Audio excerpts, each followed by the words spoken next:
A gente abre a torneira, toma banho, lava a louça e quase nunca para pensar em tudo que existe por trás desses hábitos tão simples do dia a dia. Mas a verdade é que o saneamento está presente em praticamente tudo, na saúde, na qualidade de vida e no desenvolvimento das cidades. A pergunta que fica é como construir a infraestrutura que o país precisa para os próximos anos. Para conversar sobre esse assunto, eu recebo a Adriana Albanese, diretora de RI e Sustentabilidade da EGEA. Adriana, muito bem-vinda. Obrigada, Gabi. Obrigada, Exame, de novo pelo convite. Adriana, quando a gente fala de saneamento, a gente fala muito em déficit. Mas eu queria olhar para um outro prisma, né, e entender o que o Brasil, o que o país ganha quando a gente avança nessa agenda. É uma excelente pergunta, porque é uma oportunidade enorme. Tem uma estatística até famosa no setor da OMS que mostra que a cada $1 ou R$ 1 investido no setor de saneamento retorna em $4 ou R$ 4 em benefícios para a sociedade. Saneamento é saúde, é dignidade, é qualidade de vida, é desenvolvimento das cidades, dos territórios. Então, à medida que o saneamento avança, a gente reduz a incidência de doenças de veiculação hídrica, o saneamento recupera ecossistemas, valorização mobiliária. Então, são ganhos que, quando a gente coloca na conta hoje, e a gente vê no setor de saneamento no Brasil, requer cerca de 900 bilhões de investimentos para ser universalizado, fazendo a conta do 1 para 4, seria no mínimo 4 trilhões de retorno para a sociedade que vai ser beneficiada com esse investimento. E para quem não tem ideia, né, hoje olhando para o saneamento básico, o que a gente ainda tem pela frente, quais são os principais desafios? Tem um desafio grande, porque o saneamento ele foi um setor que ficou para trás no Brasil. E quando a gente pensa no saneamento, cerca de 32 milhões de pessoas ainda convivem com a falta d'água e 90 milhões de pessoas convivem com esgoto que não é, ou seja, produzem seu esgoto e esse esgoto não é coletado e nem tratado. Do esgoto que é coletado, só 50% é tratado. Então, esse é o grande desafio que a gente tem no Brasil, que é endereçar, que é fechar esse gap histórico de investimento que o setor tem. Por ano, mais ou menos, o setor investia, antes do novo marco, cerca de 10 bilhões. Após a aprovação do novo marco, esses investimentos aumentaram significativamente. Então, vieram os grandes projetos de saneamento, como o estado do Rio de Janeiro. Então, esses investimentos, hoje, eles estão mais ou menos em 30 bilhões por ano, ou seja, foi um aumento relevante, mas para universalizar, é aquele número que eu te falei, a gente precisa de 900 bilhões, né? São cerca de 50 bilhões por ano. Então, o desafio está em fechar esse gap, que também é uma oportunidade para empresas como, por exemplo, a EGEA, que atua nesse setor há 15 anos, atuando no saneamento, hoje operando 893 cidades em 15 estados do país. A EGEA cresceu muito nos últimos anos, justamente por conta dessa quantidade de novos projetos que vieram ao mercado, aproveitando esse ambiente favorável aos novos projetos e também produzindo transformação positiva nas vidas das pessoas que passaram a ter o serviço de saneamento. E aí a gente tem desde as grandes cidades até as mais remotas, né? Acho que em Belém mesmo, lá no Pará, a gente viu muito isso. Como fazer o saneamento chegar a realidades tão diferentes? O que a gente faz na EGEA a gente tem um modelo operacional, que foi o modelo que foi desenvolvido com base nessa expertise em operação de saneamento. E esse modelo, ele é adaptado a cada realidade local. A gente prioriza a contratação de mão de obra local, são mais de 25 mil funcionários, hoje colaboradores trabalhando na EGEA. Esses colaboradores, eles são responsáveis para fazer a replicação desse modelo adaptada à realidade local. Então, vou te dar alguns exemplos. Por exemplo, na Amazônia, é importante considerar a realidade das palafitas, a realidade das marés cheias de rios e etc. Então, tem uma especificidade grande na Amazônia. No Rio de Janeiro, é importante considerar a realidade das comunidades. Cada geografia que a EGEA opera, a gente adapta esse modelo à realidade local, fazendo com que sejam desenvolvidas, com que sejam testadas, sejam aplicadas soluções específicas para cada região, para cada município. E além disso, desses desafios que você mencionou, a gente também tem lidado com alguns eventos climáticos, né? Como que essas mudanças climáticas vêm moldando também esse pensar em infraestrutura quando a gente fala de saneamento?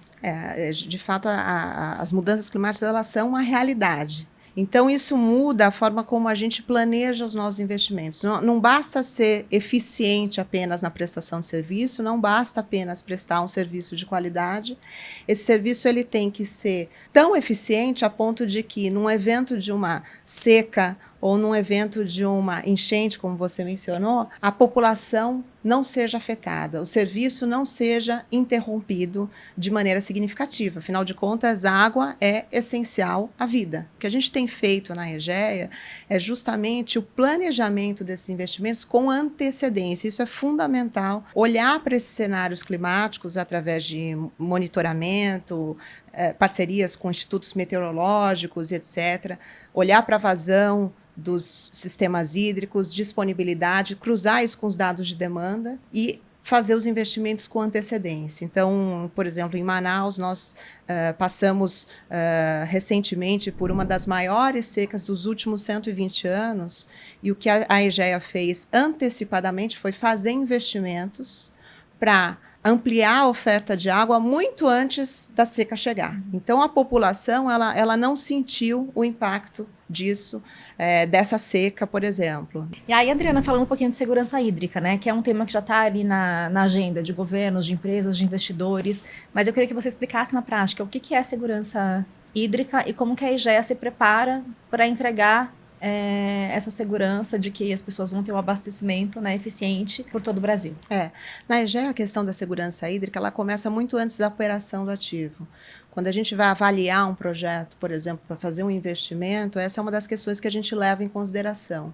Desde previsões meteorológicas, previsões de capacidade desses mananciais, desses recursos hídricos, até aumento mesmo do consumo da população. As cidades crescem, aumento do consumo, aumento da população, indústrias que chegam na cidade. Então, isso tudo é feito através de modelos preditivos que fazem com que a companhia prepare essa oferta de água de acordo com a demanda esperada para aquele município ou para aquele estado. A Egea hoje está em 15 estados. Acho que outro ponto importante, o que a gente tem feito para assegurar o recurso hídrico em algumas regiões que sofrem muito mais com questões de seca, por exemplo, são programas de reflorestamento. Então, a gente tem usado soluções baseadas na natureza, buscando reflorestar principalmente bacias e nascentes de rio. Isso é super importante porque você consegue aumentar a oferta de água para aquela população que vive numa região que pode ser um pouco mais seca ou ter uma questão ali com relação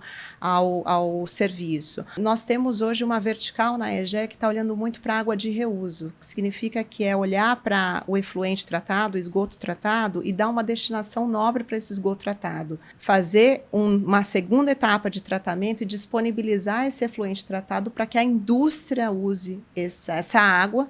Isso diminui a carga no manancial, fazendo com que a gente libere água para algumas cidades, por exemplo, que hoje sofrem com a falta de água por conta da demanda das indústrias. Isso tudo, combinado com um programa de redução de perdas de água, né? Hoje o saneamento, a gente ainda no Brasil tem cerca de 40% da água que é produzida, ela é perdida ao longo do caminho até chegar na casa do cliente, seja através de vazamento, seja através de ligações irregulares. Então, redução de perdas também é um processo de garantir mais disponibilidade do recurso para o cliente. Então, são várias iniciativas combinadas, no fim do dia, visando o atendimento desse cliente final. Adriana, olhando para os 15 estados hoje que a Egea atende, o Pará é o que traz mais desafios?